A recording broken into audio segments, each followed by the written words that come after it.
spiritual expressions of abundant thought, served with a side of humor. A vibrant and tangible playground for the expression of ideas, concepts, and thoughts, queries, energy, research about synchronicity. With guests, stories, experiences, imagery, magic, awareness, and you. Cool coincidence.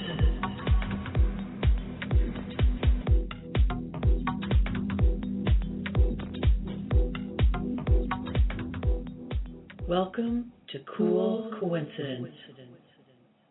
I'm your host, Barbara Carnes, and this week we'll be talking about bioluminescent synchronistic communication.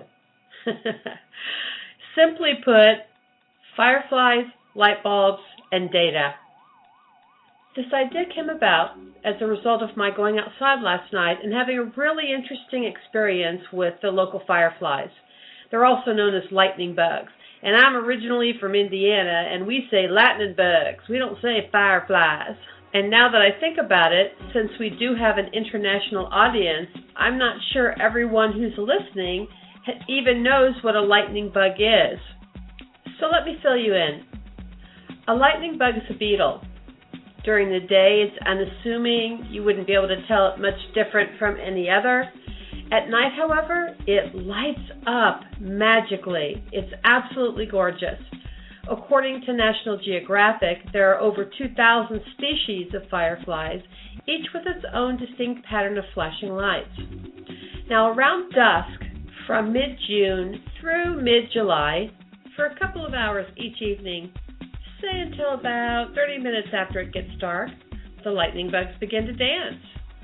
They have what look like tiny little lanterns at the ends of their tails that turn on and off in about 6-second intervals. Now, how they generate that light is really where the magic comes in. It's a chemical process. They use oxygen and combine it with a molecule called luciferin, Luciferin, to produce this light with almost no heat. Okay, now that you know what a lightning bug is, let me tell you my story. Around 6 o'clock each night, I feed my cat Miles, and while I'm downstairs doing that, I then go outside and pick up the dishes that I've left for the stray that I feed in the morning, get the mail if my son hasn't gotten it, and then go in and do the dishes for the evening. Now tonight, however, after I'd done all of that, I went back to let Miles in, and it just was really pleasant outside, so I decided to stand on the porch and just, enjoy the environment, the beautiful nature around me. And it wasn't long before I started seeing lightning bugs flashing up over here and over there, and was just in love. This is my favorite time of the summer when the lightning bugs come out because it's so precious and so short and so beautiful and wondrous.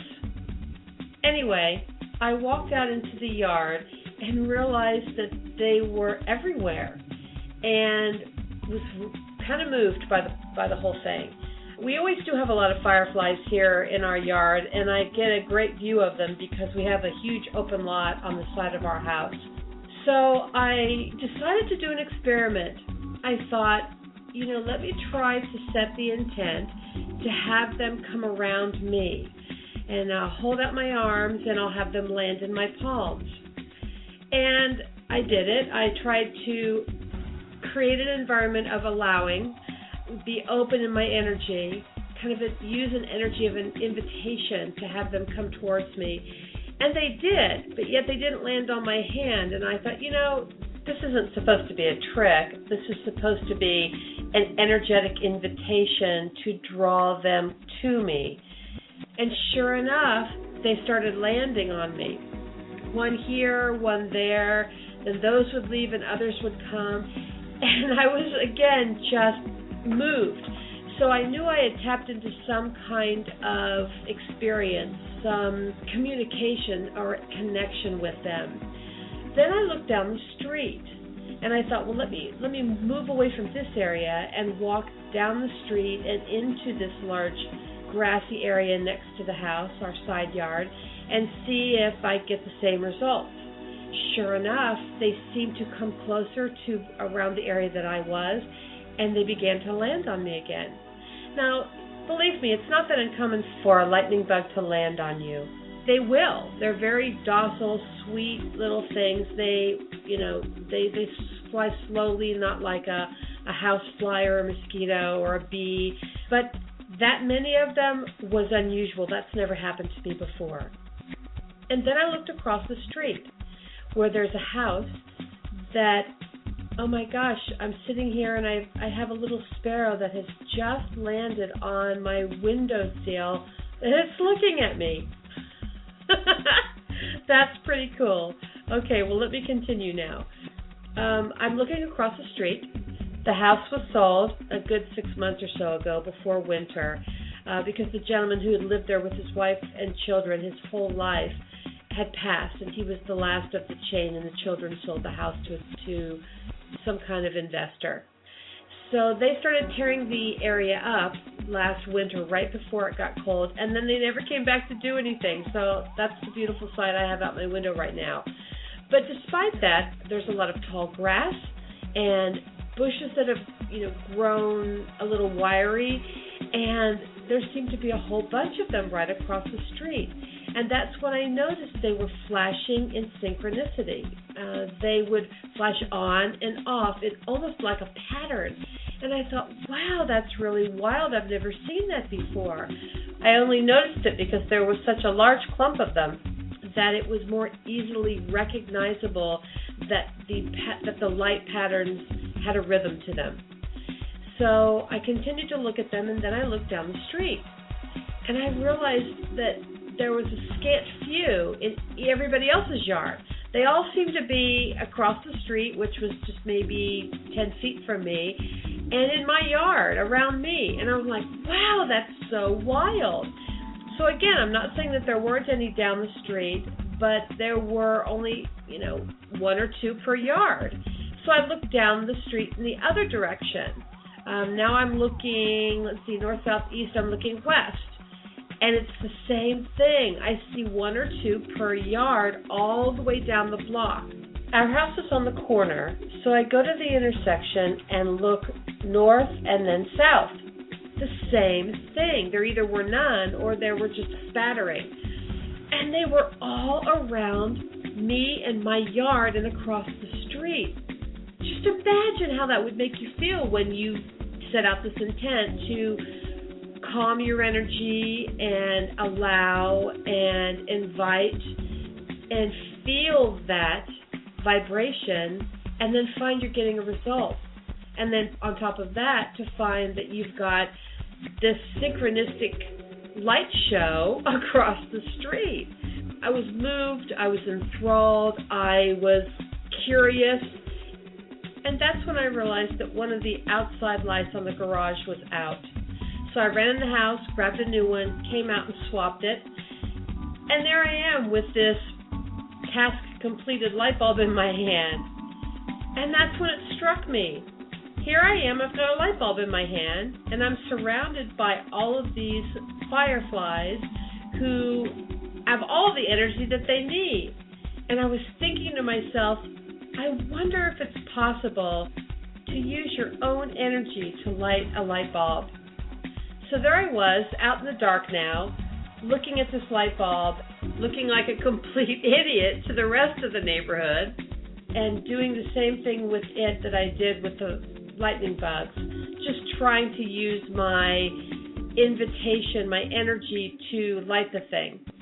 And it didn't work, but I liked the idea of it. So I went inside and made myself a little note to check into it, say the next day. Well, I went on Facebook a little while later. There was a picture of fireflies in the Smoky Mountains on my Facebook feed. And for those of you who are listening to this on Blog Talk Radio, you will actually see the picture that I'm referring to in the slideshow of images.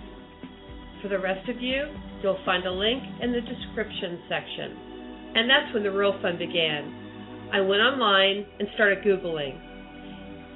It was as if the experience was destined By that I mean, here I am outside, I'm experiencing this wonderful connection with the lightning bugs. I find that one of the lights on the front of the house is out, so I have to replace it with a light bulb. That light bulb gives me the idea of, if a firefly can do it, why can't I?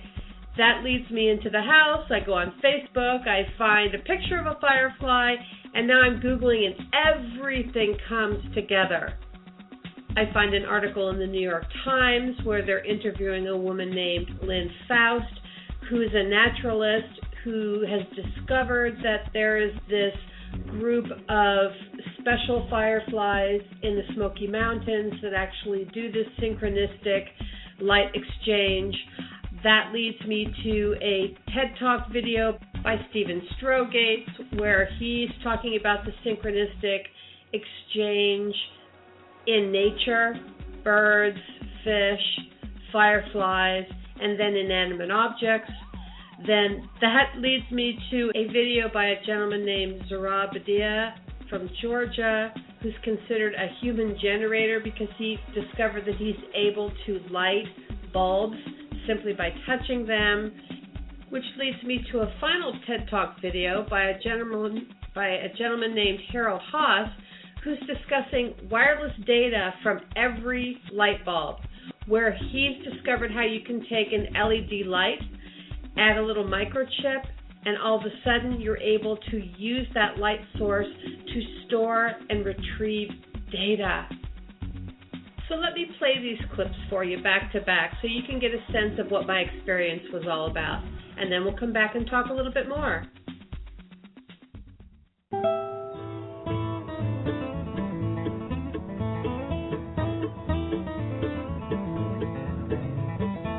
On the edge of the Great Smoky Mountains lies the town of Gatlinburg, Tennessee.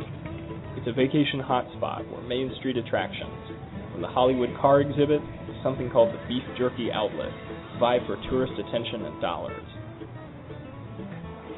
But some of the longest lines aren't in town. They're at the entrance to the Great Smoky Mountain National Park. Last year we tried to come here, but there were so many people here, so that we had to go back home. And what do thousands wait for every year? A concert at nearby Dollywood? The latest ride? No. They wait for a bug. The fireflies. Yes, fireflies. But not just any firefly. The Smokies are home to a species that flash together in synchrony, almost like a set of Christmas lights. It's just awe-inspiring. You can't really explain it, but it's beautiful and it's rhythmic and it's bright and they're everywhere. You're surrounded by the fireflies. Do people outside of this area just not know about it? No one knew about it. I'm Robbie Brown. I'm a reporter with the New York Times. I came to the Smokies to see the fireflies and to talk with Lynn Faust, a naturalist who grew up here and brought scientific attention to the phenomenon. And everyone knew it was beautiful. And the first ones come out about 9:25 at night, and it's right as the forest gets totally dark. So they're not like the ones we see in our suburban lawns at sunset. This is a different species. Synchronous fireflies are known to exist in only a few places on Earth, in Southeast Asia and throughout the southern U.S. Scientists aren't certain why they blink together, but they have ideas. There is one case that we have begun to understand better, and it's the case of fireflies. If you see fireflies in North America, like so many North American sorts of things, they tend to be independent operators. They ignore each other. They each do their own thing, flashing on and off, paying no attention to their neighbors. But in Southeast Asia, places like Thailand or Malaysia or Borneo, there's a beautiful cooperative behavior that occurs among male fireflies. You can see it every night along the riverbanks. The trees, mangrove trees, are filled with fireflies communicating with light. Specifically, it's male fireflies who are all flashing in perfect time together, in perfect synchrony, to reinforce a message to the females. And the message, as you can imagine, is come hither, mate with me.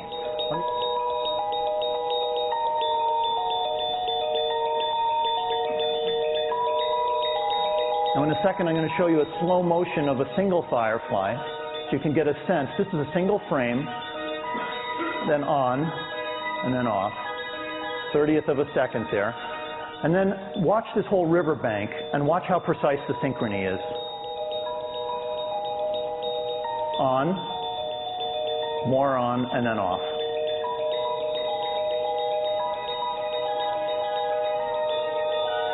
The combined light from these beetles, these are actually tiny beetles, is so bright that fishermen out at sea can use them as navigating beacons to find their way back to their home rivers. Did you catch the fact that the naturalist Lynn Faust and Stephen Strogates both indicated that North American neighborhood lightning bugs don't do this? Well, they did here last night. Okay, let's continue. Scientists in Georgia are buzzing about an electrifying discovery. One man's extraordinary ability to bring light where there was darkness. Well, while experts say each of us has a magnetic field, Zurab Bedi is strong enough to illuminate a bulb by touch alone. Let there be light. One Georgian man takes this often quoted phrase to a whole new level. Zurab Bedi can light fluorescent lamps with just a touch of a hand. My brother was really into radio. During one of his radio sessions, he got hit by a lightning strike and died instantly. 40 days after his death, I had a vision. I wouldn't call it a dream, it really was a vision. He told me to go and change a light bulb in the hallway. When I touched the bulb, it started blinking and kept blinking when I held it in my hand. I've been sitting here forever trying to light this lamp and obviously failing miserably. So what does Zurab have that I don't? We turn to scientists for an explanation, and apparently Zurab's geomagnetic field is several times more intense than that of most humans.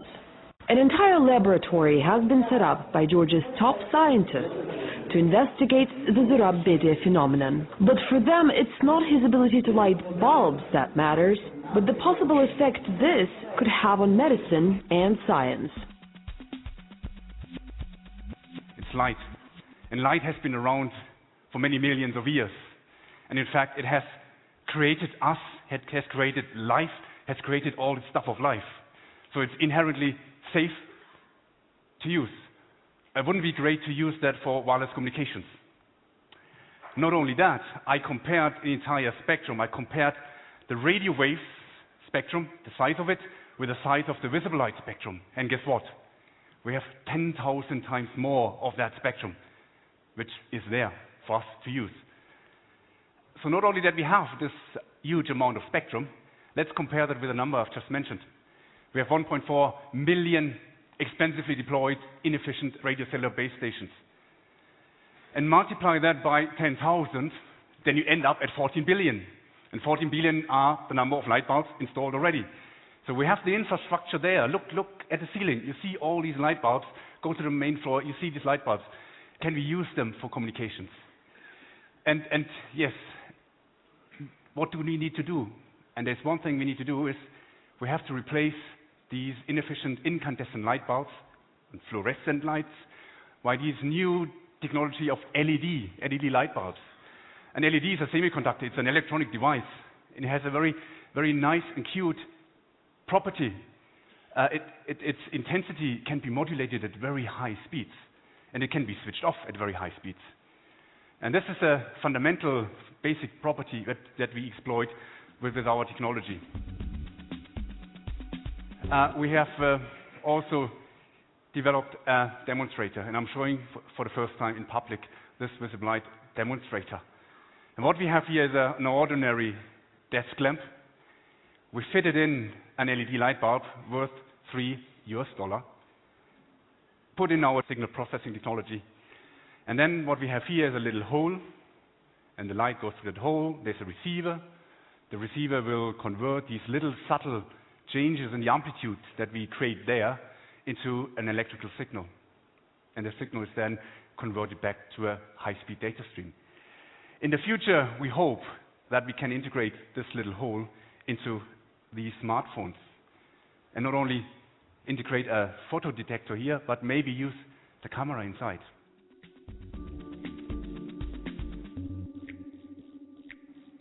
So in summary, my experience with lightning bugs last night led to an amazing synchronicity that continued on until I was downloaded or gifted with all of this amazing information that I've just shared with you.